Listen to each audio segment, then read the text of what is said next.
The mass shootings in Dayton and El Paso have brought new attention to a House-passed background checks bill. So far, Senate Majority Leader Mitch McConnell has not called a vote on it. Montana governor and Democratic presidential candidate Steve Bullock said earlier today that the shootings over the weekend were heartbreaking and that attacks like them must stop. All of us are sick of pious politicians offering hopes and prayers and then burying common sense gun safety laws before we've even comforted the victims of the last mass shooting. The House has done its job, but the Senate won't act. And even if they would, Donald Trump would likely veto it. And Governor Steve Bullock joins me now from Washington. Governor, thanks so much for being with us. President Trump this morning said he was all in favor of background checks legislation. Does that give you hope that the Senate will take it up? Elaine, I'll never forget shortly after Parkland when I'm in the White House as part of the National Governors Association, and the president said, I don't know why governors are afraid of the National Rifle Association, and it's time that we take steps on background checks. So I'm a little skeptical for sure. Look, the majority of people, Democrats and Republicans and NRA members, all think that we should have universal background checks. Gun owners, I'm a gun owner. We all think. So on the one hand, I'd love to say that this is finally the moment. And if so, I'll applaud the president if he actually does take action. But we've kind of heard the song before from him. What steps would you take in a Bullock presidency to combat gun violence? Yeah, and I think if we ever could really look at this as a public health issue, not just as a political issue, we could take meaningful steps. Universal background checks, as I noted, that it's not just Democrats. I think that's a good idea. It's Republicans do as well.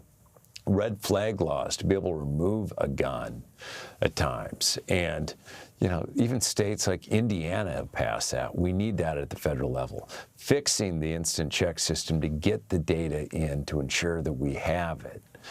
Removing guns where there's an order of protection. And look, even like sporting goods stores like Walmart and Dick's have said that, you know, when you look at these assault weapons, they're not used for hunting. They're not used for self-protection. They've quit selling them. As a country, we should stop their sale.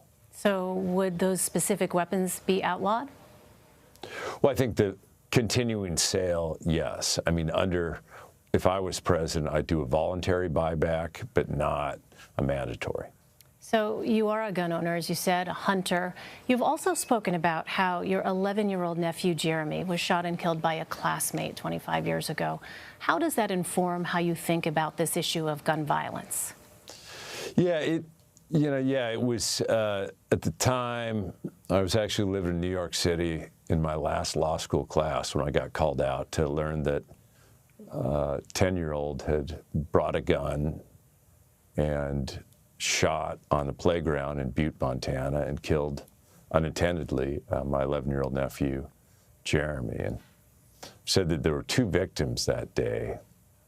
One was my nephew, and the other was, as a 10-year-old, his only response was, no one loves me. Like, how do we as a society get to a point where a 10-year-old is saying no one loves them? So it's informed both what we need to do for resiliency, and so kids aren't alienated, and that the lottery of who you're born into should decide your destiny.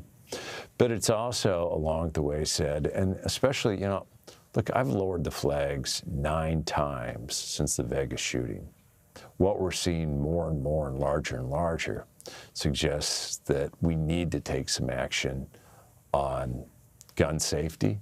It's not just binary, though. It's not just gun safety. We also have to do more to both resiliency in our communities and our people. As you know, at this moment, especially, people in our country are having some painful and difficult conversations about race. How much, in your view, does the messenger matter here on that issue? Is a call for unity, for instance, received differently from a Steve Bullock rather than, say, a Cory Booker? Well, I think that a call for unity, like when you hear what this president has said of, you know, we must speak with a single voice against racism, bigotry, white supremacy, when that hasn't been his actions in the last 2.5 years is insincere, if not problematic. I think that this should be a call for unity when it comes to race, be it a Steve Bullock or a Cory Booker or a Republican senator or a member of Congress. We all ought to be unified in being able to say that hate has no place in this country. And that's what we've done in Montana when, like, there were some efforts or some things going on with white nationalism. It wasn't a political division that everyone spoke up and said, we're better than this as a country.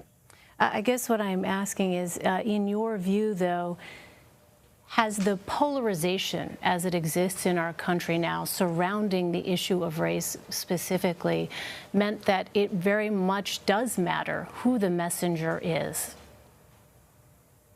You know, I hope not, Elaine. I mean, I think that in part, the polarization when it comes to race has been brought up more by this president in my contemporary life as he's using race and using nationality to divide this nation, and we are better than that.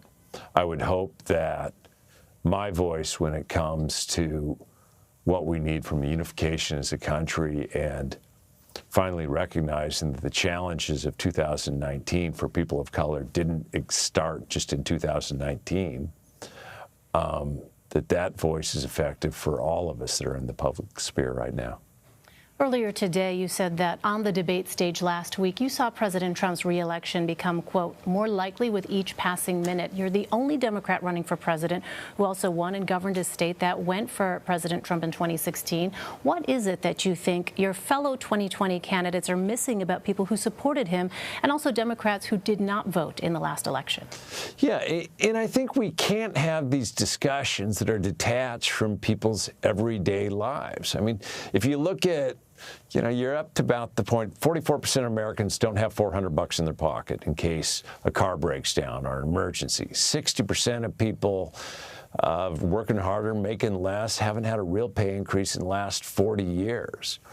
So we can't just be a party of either talking about what happened 40 years ago or what I called wish list economics of, you know, we don't have to compromise our values to make people understand that we'll wake up every day, we'll hear what their challenges are, we'll fight to address those, and we'll take action.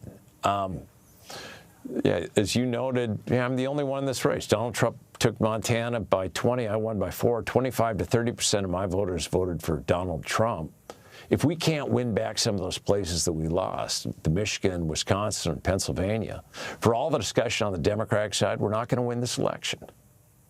In the wake of these mass shootings, do you think Democrats should still make health care the focus of 2020 in their campaigns? Well, I think none of these are necessarily just singular issues, but we should make health care an issue. We should actually make gun violence and gun safety an issue. We should make climate an issue.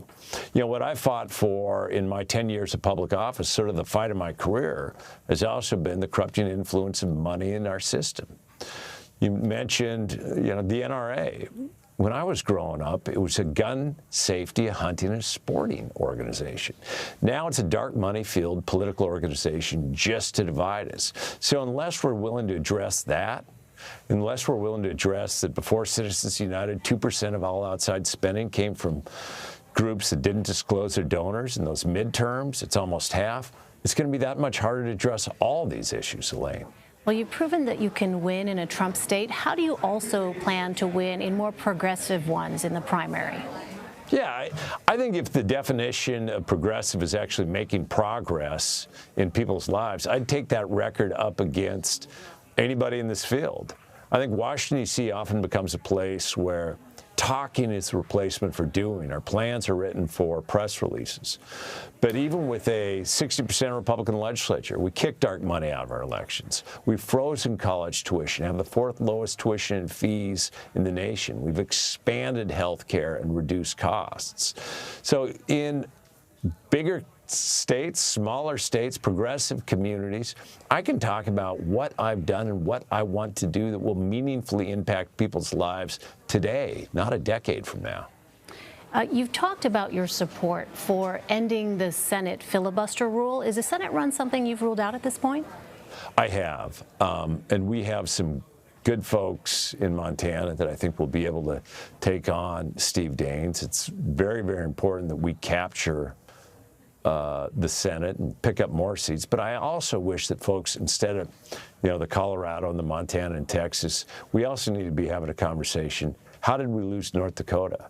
How did we lose Indiana or Texas last time? If Democrats can only compete in certain areas of the country or on the coasts, even if we cobble together 270 electoral votes and win the presidency, we're not going to be able to move things forward if we don't speak to the entire country. Governor Steve Bullock, Governor, thank you very much for your time. Thanks for having me today, Elaine.